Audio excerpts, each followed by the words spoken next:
आचार्य सतीश अवस्थी और आपका बहुत स्वागत करता हूं लव विद एस्ट्रोलॉजी में। लव विद एस्ट्रोलॉजी आपके अपने जीवन को सजाने का, संवारने का, खुशहाल बनाने का, प्रेम भरने का और तुम्हारे रिलेशनशिप को स्ट्रॉन्ग करने का एक विधिवत साधन है। हम पिछले 20 सालों से लगातार, निरंतर, बार बार आपके जीवन को सुलभ बना रहे हैं।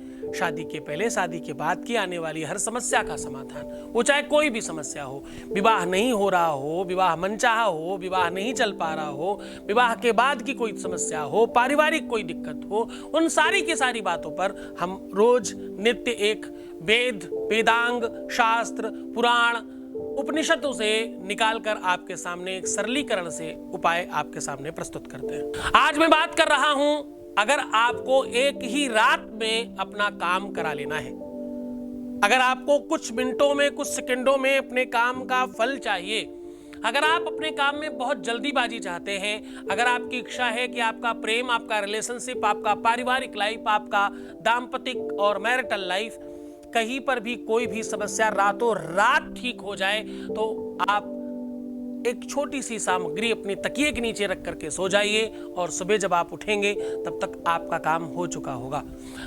आपका स्वागत कर रहा हूं आज एक नई व्यवस्था के साथ। आज आपको लेकर के चल रहा हूं एक ऐसी पारंपरिक व्यवस्था के साथ जिसको हम लोगों ने सदियों से फॉलो किया है। आज हम पारंपरिक रूप से एक अद्भुत व्यवस्था आपके सामने साझा कर रहे हैं। आज मैं कह रहा हूं कि जो रात्रि में जब आप विश्राम करते हो, जब आप सोते हो, तो आपके आसपास बहुत सारी अदृश्य शक्तियां वर्क करती हैं, काम करती हैं। उसी वजह से आप सोते समय स्वप्न में जाते हैं, उसी वजह से सोते समय आपका शरीर रिलैक्स होता है, उसी वजह से आप फिर से रिचार्ज हो पाते हैं, उसी वजह से आप फिर से उसी एनर्जी के साथ उठते हैं जैसे एक दिन पहले आप एनर्जेटिक थे। आप पूरे दिन फिर काम कर पाते हैं। शयन करने से आपको एनर्जी आती कहां से है, आप फिर से कैसे रिफ्रेश हो जाते हैं, आप फिर से कैसे रिचार्ज हो जाते हैं, वो शक्तियां कहां से भर जाती हैं आप में, वो सारा का सारा गूढ़ रहस्य आपके रात्रि कार्य में है। ये सारा का सारा चंद्रमा काल में ही होता है, क्योंकि चंद्रमा भगवान शिव के भाल कपाट पर रहता है। वो चंद्रेश्वर भगवान है। वो ऐसे देवता हैं जिनका दिन सोमवार को ही आता है, जो दिन चंद्रमा का है। तो चंद्रमा नवग्रहों में प्रेम के लिए सबसे बड़ा ग्रह है। शुक्र के बाद अगर किसी को हम प्रेम के लिए देखते हैं तो चंद्रमा को देखते हैं। आज हम कह रहे हैं कि ये छोटी सी सामग्री अगर आप अपने तकिए के नीचे रख करके सो जाते हैं तो प्रातः जब आप उठेंगे तब तक आपका कार्य कंप्लीट हो चुका होगा और आपको अपना बेनिफिट मिल चुका होगा। आप रातों रात, एक ही रात में अपनी सारी की सारी व्यवस्थाओं को, अपने मनोरथ को, अपने रिलेशनशिप को, अपने लव को, अपने प्रेम को ठीक कर पाएंगे। ये अदृश्य शक्तियां जो आपके आसपास काम करती हैं, ये कोई छोटी मोटी शक्तियां नहीं है। ये पूरा का पूरा एक लोक है।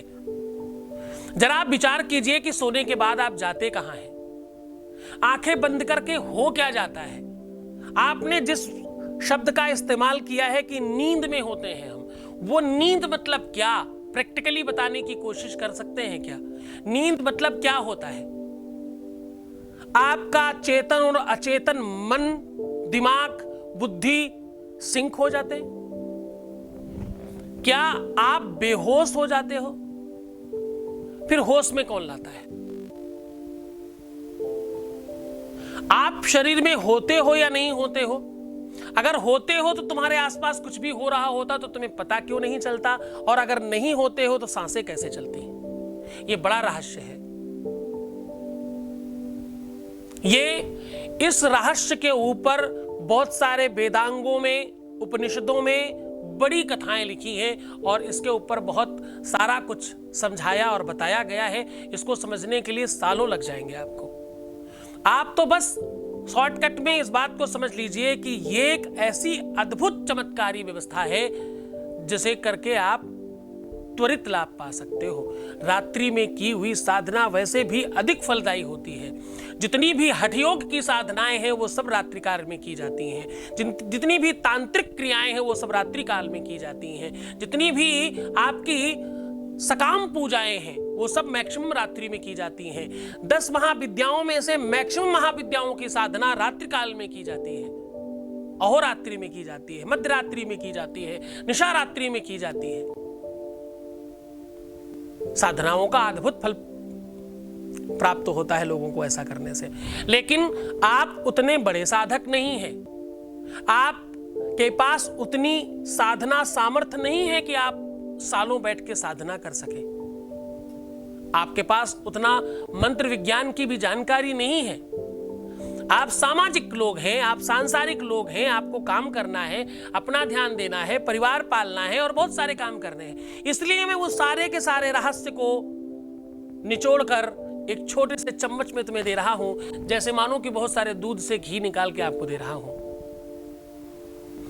समुद्र मंथनम कृत्वा हरे लक्ष्मी हरे विषम भाग्यम फलति सर्वत्र न च विद्या न च पौरुषम। हाँ जी, ये एक ऐसा मंथन है जिससे तुम्हारे भाग्य और प्रारब्ध में वृद्धि होगी। आपका भाग्य कपाट में वो लिख दिया जाएगा जो तुम चाहते हो।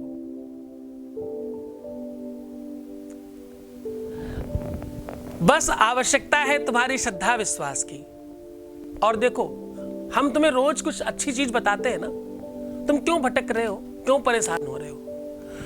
तुम बिल्कुल निश्चिंत रहो ना, सबको फायदा हो रहा, तुमको क्यों नहीं होगा? इतनी सारी दुनिया आपको फायदा मिल रहा है, तुम्हारे लिए क्या क्या ऐसी चीज जो तुम्हें नहीं मिल सकती? एक बात ध्यान रखना, उस परमेश्वर से बड़ा कोई है नहीं विश्व में। किसी से डरने की जरूरत नहीं है, किसी से भयभीत होने की आवश्यकता नहीं है, और किसी से भी आपको झुकने की आवश्यकता नहीं है। तुम स्वयं श्रेष्ठ हो। अपनी श्रेष्ठता को आवाहित करो, अपनी श्रेष्ठता को उत्पन्न करो और अपनी श्रेष्ठता को बढ़ाओ। बहुत हो गया दूसरों के सामने हाथ पैर जोड़ना।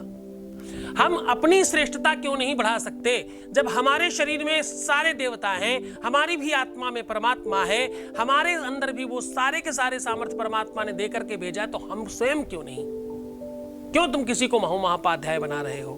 क्यों तुम गली के कूचों को गुरुजी बनाने में लगे हुए हो? भाई, आपको पता है YouTube पे कई लाख गली कूचे के झाड़ू से निकले हुए कुछ कूड़े ऐसे, वो भी गुरुजी बन गए साहब। इतनी कृपा मत करो आप तो भगवान से भी ज्यादा कृपालु हो। इतनी कृपा करोगे तो बहुत मुश्किल हो जाएगी तुमको खुद को ही। अपनी कृपा उन पर ही वर्षाओ जहां आवश्यकता है। तुम बना सकते हो किसी को भगवान, इसमें कोई संदेह नहीं। तुमने बनाए हैं बहुत सारे भगवान। तुम किसी को भी प्रधानमंत्री, मुख्यमंत्री, राष्ट्रपति, किसी को कुछ भी बना सकते हो। तुम्हें वो सामर्थ्य है। जब तुम भगवान बना सकते हो तो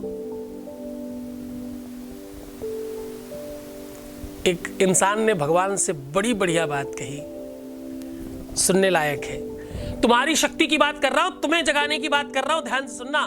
भगवान से एक इंसान क्या कहता है कि बुत तू भी बनाता है और बुत मैं भी बनाता हूं। बुत मतलब, बुत को क्या कहेंगे? शरीर, ढांचा, हाँ, मूर्ति। बुत तो भी बनाता है और बुत मैं भी बनाता हूं, लेकिन तेरा बुत मेरे बुत के आगे सर झुकाता है। तुम इंसान बनाते हो और हम भगवान बनाते हैं। हाँ, वो इंसान उस इंसान के बनाए हुए भगवान के सामने सर झुकाता है। तो तुम्हारे अंदर वो सामर्थ्य है कि तुम भगवान बना रहे हो। हाँ, क्यों अपनी सामर्थ्य को इतना कमजोर करते हो साहब? तुम बहुत बड़े हो, जाग जाओ ना। तुम मुस्कुराओ, खूब पानी पियो, अपने को सुंदर बनाओ और अपना ध्यान रखो। तुम हो तो सब है, तुम जीतोगे तो सब जीतेंगे। तुम जब पा जाओगे तो सब कुछ सबको ही पा जाएगा। तुम्हारा जागना जरूरी है। इस चर्चा को और आगे बढ़ाएंगे, उसके पहले ले लेते हैं एक voice message. Voice message please. प्रणाम गुरुजी, मैं आपका चरण स्पर्श करना चाह रही हूँ सर। आपका बहुत बहुत शुक्रिया सर। सर, मैं बहुत परेशान थी, मैं एकदम डिप्रेशन में चली गई थी सर। इतना अपने लाइफ से परेशान थी, मुझे लग रहा था बस कि अब लाइफ मेरी ख़त्म ही हो गई है सर मैंने बहुत लोगों से अपने दर्द शेयर भी किया, पर कहीं से कोई सलूशन नहीं मिला, मुझे कोई भी रिजल्ट कहीं से नहीं मिला। सर मैं अपनी लाइफ से एकदम परेशान हो गई थी। मैं इतना ज़्यादा अपसेट रहने लगी थी कि मुझे बस यही लग रहा था कि मैं मर जाऊंगी तो सब ठीक हो जाएगा। ओह माय गॉड, ये सब नहीं फिर सोचना भाई। सर मैं आपका यूट्यूब पे मतलब वीडियो देखा सर, तो मुझे ऐसा अचानक से मेरे अंदर ऐसे फील होने लगा, मेरे अंदर से मुझे ऐसे खुद फील होने लगा कि जैसे ऐसा लग रहा था मुझे कि सारा दर्द धीरे धीरे कम हो रहा है सर। और ऐसा लग रहा था कि मेरा दर्द एकदम से कम हो जाएगा, मुझे सब कुछ मिल गया है सर। और मैंने आपका वीडियो देखा, उसे लाइक किया, फिर सब्सक्राइब किया सर। फिर सर अचानक से ऐसे लगने लगा कि जैसे मेरी किस्मत ही बदलने वाली है। और तो और सर जो मुझसे नाराज़ थे, बात नहीं कर रहे थे, बोल रहे थे जॉब लगेगा तभी कुछ आगे हो पाएगा सर, अब तो मुझसे अच्छे से बात भी करने लगे हैं। और सर आपका जितना भी शुक्रिया करो सर ना वर्ड कम पड़ जाएगा, जो कुछ भी बोलो ना कम पड़ जाएगा सर। आप क्या कहूँ, मेरे पास वर्ड कम पड़ जा रहे हैं बोलने के लिए। आपका सर का बहुत बहुत धन्यवाद सर, बहुत बहुत तहे दिल से धन्यवाद सर। आपका भी बहुत बहुत धन्यवाद, बहुत बहुत साधुवाद। तुम इतना अच्छा बोलते हो और भी वर्ड कम है इससे ज़्यादा मत बोलना। बहुत अच्छा बोलते हो आप, आपको और खुशियाँ मिले और प्रसन्नता मिले, तुम बहुत बहुत बहुत खुशहाल रहो, तुम्हारे जीवन में कभी कोई तकलीफ नहीं आने पाए। बहुत आशीर्वाद, परमात्मा आपको खुशहाल रखे। तो आज मैं कह रहा हूं कि ये सामग्री आपको अपने तकिए के नीचे रखनी है और सुबह जब आप उठेंगे तो आपका काम कंप्लीट हो चुका होगा। अब आपको करना बहुत सामान्य काम है। एक वाइट पेपर में पहले 1 2 3 4 लाइन खींच दीजिए, फिर वैसे ही 1 2 3 4 लाइन खींच दीजिए। 4 लाइन ऊपर, 4 लाइन नीचे। तो जब आप 4 लाइन खींचेंगे तो 1 2 3 4 यानी 3 खाने बन जाएंगे ना। 4 लाइन खींचने पे पहले लाइन, दूसरे पे 1 बना, तीसरे पे 2 बने और चौथे पे 3 बने। तो 3 खाने इधर, 3 खाने इधर बन जाएंगे। अब आपको जो नंबर्स उसमें डालने हैं वो ध्यान से सुनिए। मैं वो बना के बताना वो सब बहुत पाखंड है, ऐसा कुछ मत करिए। कोई भी यंत्र बिना किसी कारण के निर्माण नहीं करना चाहिए, इसलिए मैं आपको बना के नहीं दिखाता, दोष लगता है। किसके लिए बनाऊं? अनावश्यक कोई भी काम दिखाने और बताने समझाने के लिए भी नहीं करना चाहिए। 3 खाने ऊपर, 3 खाने नीचे, आपको समझ तो आ ही गए। ऐसे भी 3, ऐसे भी 3, है ना। 4 लाइन इधर खींच दो, 4 इधर खींच दो। कितनी सीधा तरीका है, कुछ तो नहीं करना।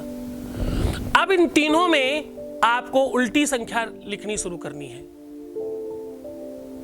9 8 7 6 5 4 3 2 1। यह आप उल्टी संख्या लिख दीजिए पूरी तरह से। हिंदी इंग्लिश किसी में भी लिखिए, कोई समस्या नहीं। अब आपको हर जितने भी आपने खाने बनाए हैं वो 9 खाने हैं टोटल मिलाकर के। 9 खाने हैं और आपकी 10 इंद्रियां होती हैं और खाने 9 हैं। तो आपको सबसे पहला करना है अपने अंगूठे से, रोली या सिंदूर से उस चौकोर खाने के ऊपर साइड में ऐसे एक लाइन खींच देनी है अंगूठे के प्रयोग से। बाकी बची हुई सारी 9 उंगलियों से हर उंगली से एक एक खाने पर टीका करना है। यानी आपके इन पोरों पे जो भी शंख पद्म बने हुए हैं वो वहां पर छप जाएंगे। ये भाव है, समझ आया? गहरी बात बता रहा हूं आज, बहुत गूढ़ रहस्य आपके सामने ऐसे ही उड़ेले दे रहा हूं कि आप सरलीकरण से कर पाए। और उसके बाद इसको रैप करके बंद कर दीजिएगा, इसको छोटा सा बना दीजिएगा और ब्लैक धागे से इसको पूरा बांध दीजिएगा अच्छे से टाइट। एक नींबू के साथ करके इसे तकिए के नीचे रात्रि में रख लेना है। रात भर आराम से शयन करिए। कोई भी अच्छे बुरे स्वप्न आए उससे कोई डरिएगा, भयभीत मत होइएगा। क्यों? क्योंकि आप कुछ शक्तियों को आवाहित कर रहे हैं और कुछ शक्तियों को काम पे लगा रहे हैं। एक बात का सिर्फ ध्यान रखना है कि जब आप ये रख रहे हो तो अपनी इच्छा, अपना मनोरथ कहते हुए तकिए के नीचे दबाइएगा। जैसा कि आप किसी को चैलेंज कर रहे हैं कि ये काम कर देना, किसी को अंडर टेबल कुछ देते ना, बोलते ये काम कर देना यार भाई, वैसे ही तकिए के नीचे दबाते हुए बोल करके दबाना है। फिर ध्यान रहे उसी तकिए पे आपको सोना है। जब आप सुबह उठेंगे, उठते ही सबसे पहला काम करना है कि उस नींबू को अपने से 3 बार उतार करके काट देना है और ये पूरी की पूरी सामग्री कहीं बाहर फेंक देनी है। जितनी सुनसान जगह होगी, जितनी ऐसी कोई जगह हो, कोई बंद प्लॉट वॉट पड़ा हो, वहां भी डाल सकते हो। जितनी सुनसान जगह होगी उतना ज्यादा काम करता है ये उपाय। ऐसा करने से आपको त्वरित लाभ होता है। ये तुम्हारी उंगलियों पे जो रेखाएं हैं ना, इन पे शंख चक्र पद्म कुछ बना हुआ होता है हर किसी के, वो उसमें छप जाएंगे और रात्रि में उन शक्तियों के द्वारा वो पढ़े जाएंगे और उनमें परिवर्तन करके आपके काम को किया जाएगा। ये बहुत अद्भुत प्रयोग है। इसे यदि किसी भी तौर पर शनिवार, मंगलवार, रविवार में किया जाए तो इसकी शक्ति कई गुना ज्यादा बढ़ जाती है। करिए ये उपाय, खूब आनंद से करना, खूब श्रद्धा विश्वास से करना, अपना बहुत ध्यान रखने की कोशिश करना। रिश्तों में पैसों का आदान प्रदान नहीं किया जाता, किसी भी तरह से प्रीवियस बातें नहीं बताई जाती, किसी भी तरह से अपनी कोई भी गलतियां नहीं दर्शाई जाती, अपने घर परिवार वालों की बुराइयां नहीं की जाती, खूब पानी पिया जाता है, अपने को सुंदर बनाया जाता है, मुस्कुराया जाता है और हर हाल में अपना ध्यान रखा जाता है। तुम हो तो सब है। अपना ध्यान रखिएगा। भगवान शिव आपको प्रसन्न करे, आनंदित और वैभवशाली बनाए, आपके जीवन में खूब सारा प्यार भरे भाई बाबा। ओम नमः शिवाय।